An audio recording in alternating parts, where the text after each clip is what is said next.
তো বন্ধুরা, তোমরা সবাই কেমন আছো?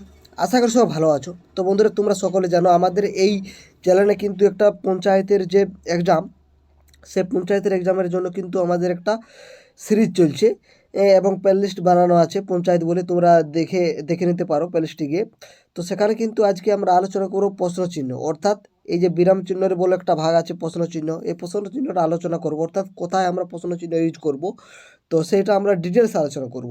তোমরা জানো এই বিরাম চিহ্ন বা ছেদ চিহ্ন, এইখান থেকে কিন্তু পঞ্চায়েতের যে এক্সাম, অর্থাৎ প্রিভিয়াস ইয়ারের যে কোশ্চেন যদি আমরা দেখি পঞ্চায়েতের, সেখানে কিন্তু 5 নম্বর এসেছে, বুঝতে পেরেছো?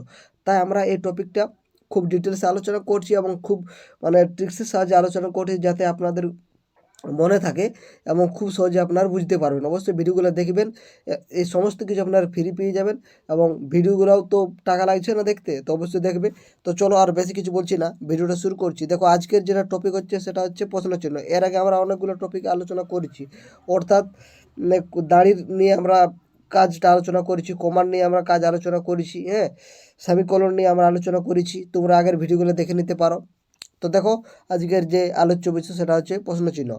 তো সাধারণভাবে প্রশ্নবোধক বাক্যের শেষে প্রশ্নচিহ্ন বসে, এটা আমাদের সকলের জানা এবং আমরা ছোটোবেলা থেকে এটাই পড়ে এসেছি যে প্রশ্নবোধক বাক্যের শেষে অবশ্যই প্রশ্নচিহ্নটাই বসবে। এবার দেখো, সেদিক থেকে প্রশ্নচিহ্ন দাড়ির মতো প্রান্তিক চিহ্ন, অর্থাৎ যেমন আমরা এই যে দাড়ির যে ইউজটা, অর্থাৎ দাড়ি কোথায় বসছে সেটা আমরা ভালোভাবে জেনেছি। যেখানে একটা বাক্য এখানে শেষ হচ্ছে, মানে ওটার মিনিংটাও শেষ হচ্ছে, সেইখানে আমরা দাঁড়িয়ে দিচ্ছি। তো সেরকমভাবে কিন্তু এই প্রশ্ন চিহ্নটা ওই দাড়ির মতনে কিন্তু ইউজ করি আমরা। কখন ইউজ করবো? যখন প্রশ্নবোধক, যখন বাক্য, সেই সময়। তবে ব্যতিক্রমও আছে, তবে কিছু কিছু ব্যতিক্রমী আছে।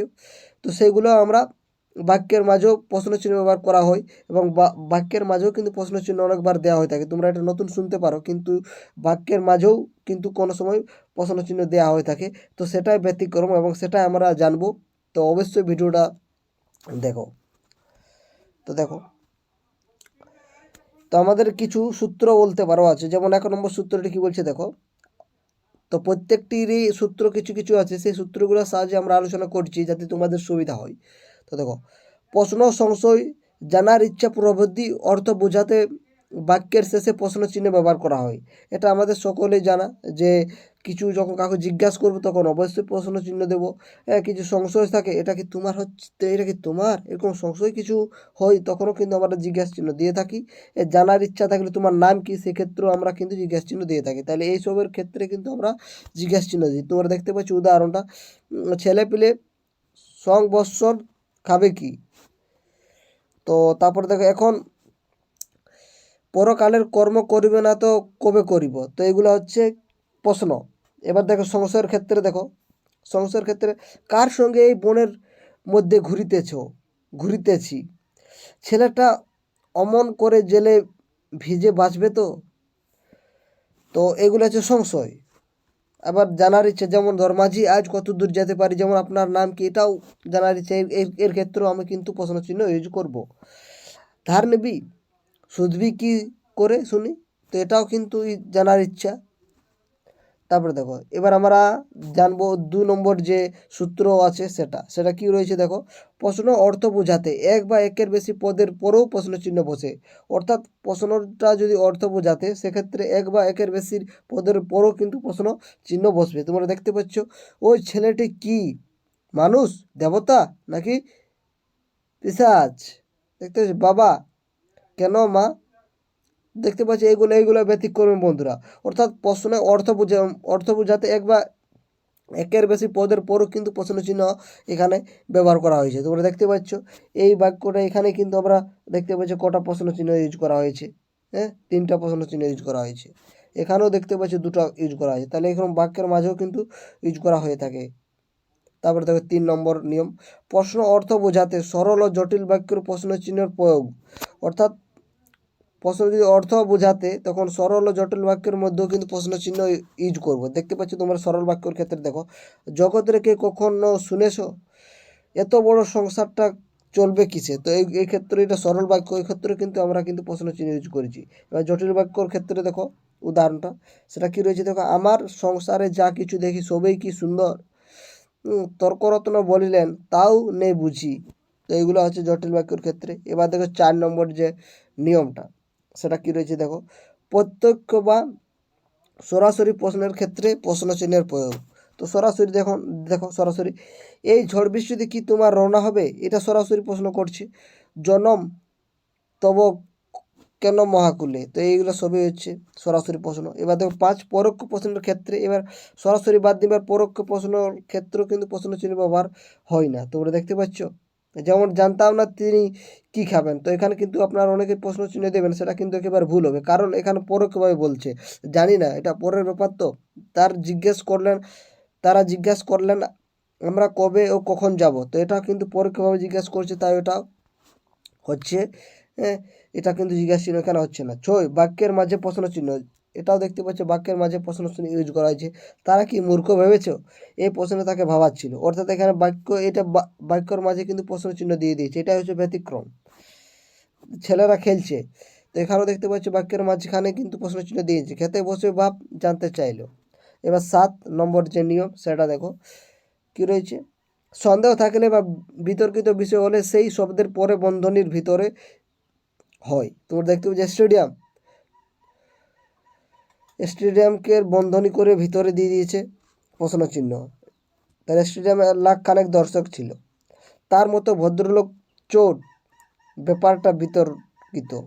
তো এইগুলো ছিল প্রশ্ন চিহ্ন। এবার আমরা তোমাদের সুবিধার্থে, তোমরা জানো আমরা কি করি, আরেকবার আমরা রিক্যাপ করে নিই, এতে তোমাদেরই সুবিধা, সবারই সুবিধা হবে।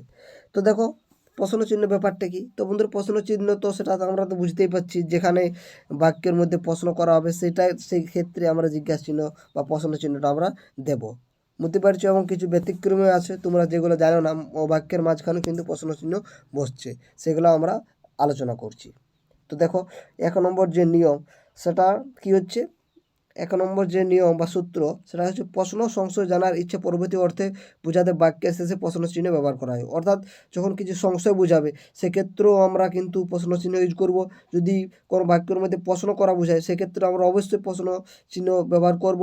জানার ইচ্ছা যদি থাকে কোনো বাক্যের মধ্যে সেক্ষেত্রেও আমরা কিন্তু প্রশ্ন চিহ্ন ইউজ করব বা ব্যবহার করব। তোমরা দেখতে পাচ্ছ সংশয়ের ক্ষেত্রে আমরা প্রশ্ন চিহ্ন ব্যবহার করছি। তোমরা দেখতে পাচ্ছ কার সঙ্গে এই বনের মধ্যে ঘুরিতেছে, তো এখানেও কিন্তু সংশয় রয়েছে বাক্যটার মধ্যে, তাই জন্য এখানেও কিন্তু আমরা প্রশ্ন চিহ্ন ইউজ করেছি। এবার জানার ইচ্ছা, দেখো মাঝি আজ কত দূর যেতে পারি, তো এখানেও জানার ইচ্ছা এই প্রশ্ন বাক্যটার মধ্যে রয়েছে, তাই এখানে প্রশ্ন চিহ্ন ইউজ করেছি। অর্থাৎ তোমার নাম কি, এটা আমার জানার ইচ্ছা রয়েছে, তাহলে এখানে কিন্তু আমরা প্রশ্ন চিহ্ন ইউজ করব।